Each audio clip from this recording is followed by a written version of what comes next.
Kumusta po kayong lahat dyan? For today's video, gusto ko lang po magbigay ng inspirasyon pong muli sa lahat ng aming mga viewers, sa lahat ng aming mga subscriber, at sa lahat po ng tumatangkilik ng aming channel. Gusto ko lang pong itanong sa inyo, kung kayo po ba kagaya ng merong mga trabaho, merong tindahan na maliit, merong mga negosyo, nakakapag-ipon pa po ba kayo? Sana subukan nyo rin pong nag-iipon kahit pa unti-unti, hindi nyo namamalayan pag gusto nyo, kailangan nyo at meron kayong dapat bilhin, pwede nyo gamitin. Kung napapanood nyo po yung mga last mga uploads ko, mga fast videos, yun nga na sinabi ko na dito namin lahat kinukuha, lahat ng aming mga gastos, mga pangbayad sa bills, lahat-lahat. Kasi wala naman po kaming ibang source of income. Talagang dito lang lahat. Pero bakit po nagagawa ko pang mag-ipon? Kasi nga, sa totoo lang, masarap yung meron kang ipon. Bukod sa mga ginagastos mo dito, pinambibili mo ng paninda mo, kailangan meron ka pa rin na si savings. Kasi hindi natin masasabi na kapag tayo ay nangailangan or merong mga biglang mga babayaran, meron po tayong dudukutin. Bibigay lang ako ng konting tips at advice para tayo ay makapag-ipon, lalong-lalo na sa merong mga ganitong tindahan. Sa amin lang, kaya siguro kami nakakapag-ipon, hindi naman sa pagyayabang. Wala po tayong mga hinuhulog-hulugan ng mga utang, gaya ng mga pumbay, mga loan, mga lending. Kasi po, nag-graduate na po kami sa ganyan. Dati, marami din po kaming mga inutangan at tayo nabaon din sa utang. Sa mga susunod ko pang videos, pwede ko rin pong i-share sa inyo yan, yung mga napagdaanan po namin na pagsubok dito sa aming pagtitinda. Pero ayun nga, dahil graduate na tayo dyan. Kasi mahirap din po yung meron tayong hinuhulog-hulugan araw-araw, lalo na mga bumbay. Kasi unang-una para sa akin mabigat yan sa araw-araw, lalo na yung hindi ka pa nag-umpisang magtinda, sa umaga may maniningil na sa'yo. Kaya mabigat po yan sa larangan ng ating negosyo. Pero wala akong choice kung talagang wala ko tayong mapagkuhanan ng puhunan, ng pambayad-bayad, talagang kapit na lang sa patalim. Pero gaya nga ng sabi ko, kami ay nakagraduate na dyan, kaya tayo ay nakapag-iipon. Kaya yun, masasabi ko rin na unang-una tayo ay masipag magtinda. So wala po tayong day off.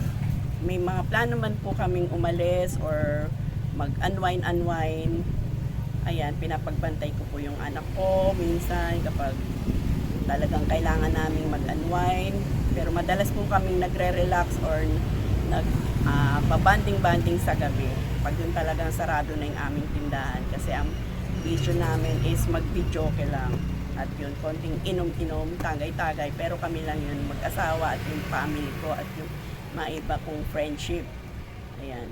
Kung mapapanood nyo po sa aming FB account din po namin is Alex Joan Vlog. Yan, makikita nyo po yung mga ganap namin, yung mga kalokohan namin, mga sa reels naming mag-asawa ni Alex, ni Bisoy. Sana i-follow nyo rin po. Kasi dito sa aming Alex Joan Vlog sa YouTube, puro business content po namin dito about family and travel vlog.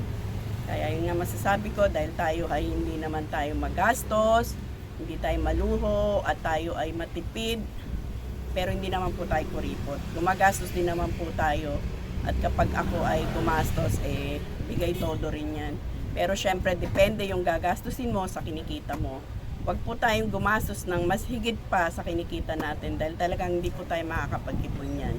Kailangan kung kumita ka lang ng 500, syempre kahit mga 100 lang siguro pwede mong gastusin dyan.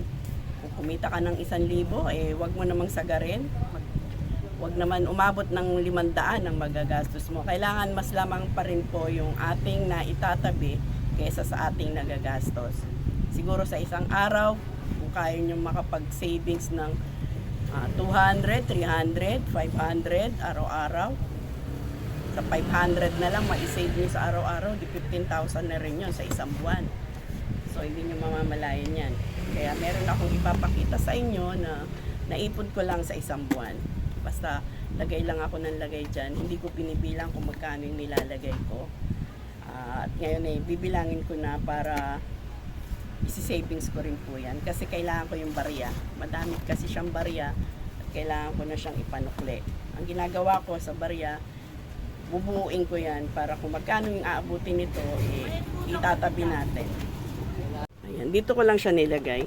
Pero nakatago yan. Ako lang nakakaalam yan. Hindi rin yan alam ni Alex. Nagugulat na lang siya pag sinasabi ko meron ako naipon. Kasi sa totoo lang kaming mag-asawa, ako talagang humahawak ng pera.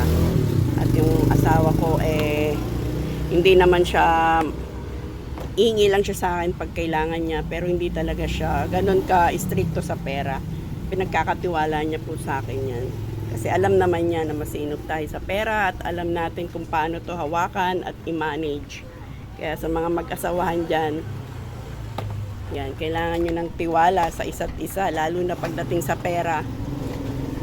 Ako kasi mulad sa pool, ako talaga umahawak ng pera namin. Ayan, hindi ko alam kung magkano yan. Marami yan din barya. Kailangan natin siyang bilangin. Sa isang buwan lang yan, guys. Kasi buwan-buwan, iniipon ko tapos itatabi ko na siya. Bukod pa yun talaga, meron tayong savings na weekly.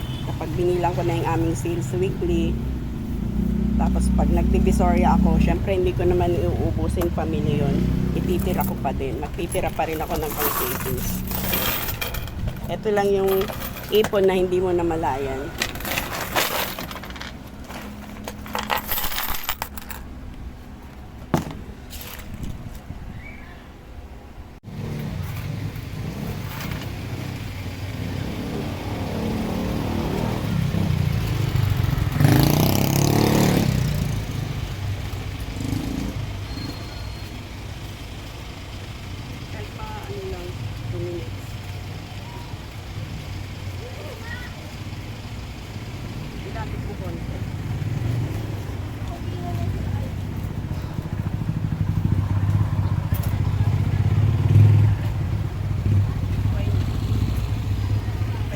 Ayan na po yung total nung ipon challenge natin. Yung bills 7,650. Yan. Plus yung mga coins, umabot siya ng 1,800. Tatlong tig pa 500, yung pang 5 piso. Halo na yan, 5 piso, 10, 20 pesos na coins, at 300 na tig 100 piso. Ayan.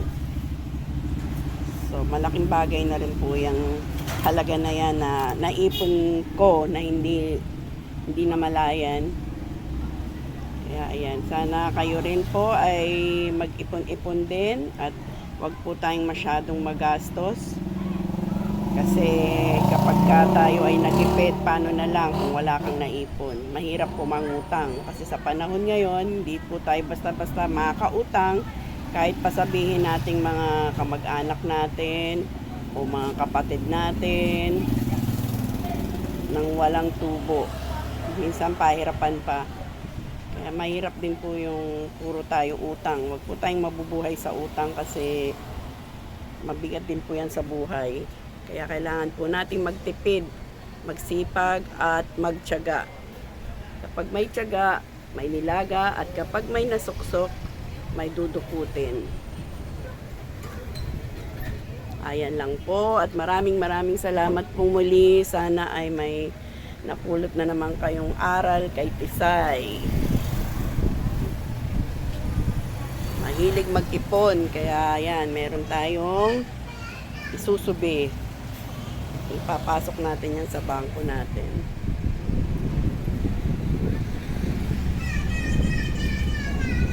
Bye guys, thanks for watching, and please don't forget to like, share, and subscribe. Bye bye. I love you all.